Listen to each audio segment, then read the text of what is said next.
Elisha, a dead boy is raised to life. One day the prophet Elisha went to Shunem. A well-to-do woman was there, who urged him to stay for a meal. So whenever he passed by he would stop by to eat with her and her husband. The couple knew that Elisha was a holy man of God, and they built a small room on their roof and furnished it with a bed, a table, a chair, and a lamp. It was to be a guest room for Elisha to use whenever he was in the area. One day, when Elisha and his servant Gehazi were staying in the guest room, the prophet wondered what could be done to repay their kindness. Gehazi said, "She has no son, and her husband is old." "Call her," said Elisha. The woman came and stood in the doorway. "About this time next year, you will hold a son in your arms," Elisha told her. "Please, man of God, don't mislead me," she said.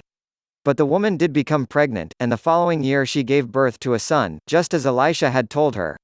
The child grew, and one day he went out to his father, who was with the reapers. He suddenly cried to his father, "My head! My head!" His father told a servant to carry him to his mother. The boy sat on his mother's lap until noon, and then he died. She laid him on the bed of the man of God, in the guest room, and shut the door. She called her husband and said, "Please send me one of the servants and a donkey so I can quickly go to the man of God and return." She quickly saddled the donkey and said to her servant, "Lead on. Don't slow down for me unless I tell you." They traveled as fast as they could to Elisha, who was at Mount Carmel. When she found Elisha, she took hold of his feet. Gehazi came over to push her away, but the man of God said, "Leave her alone. She is in bitter distress, but the Lord has not told me why."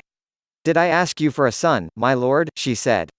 "Didn't I say to you, don't raise my hopes?" Elisha said to Gehazi, "Tuck your cloak into your belt, take my staff in your hand and run. Don't greet anyone you meet, and if anyone greets you, do not answer. Lay my staff on the boy's face." Gehazi went on ahead and laid the staff on the boy's face, but there was no sound or response. So Gehazi went back to meet Elisha, who was on his way to the house. "The boy has not woken," he reported. When Elisha reached the house, there was the boy lying dead on his bed. He went in, shut the door, and prayed to the Lord. He stretched his body out on the boy, and the boy's body grew warm. Elisha walked up and down the room, then laid on the boy again. The boy sneezed 7 times and opened his eyes. Elisha told Gehazi to summon his mother. When she came in, he said, "Take your son." She fell at the man of God's feet and bowed to the ground. Then she took her son and went out. If you like this video, give it a thumbs up. Share and leave a comment. Subscribe.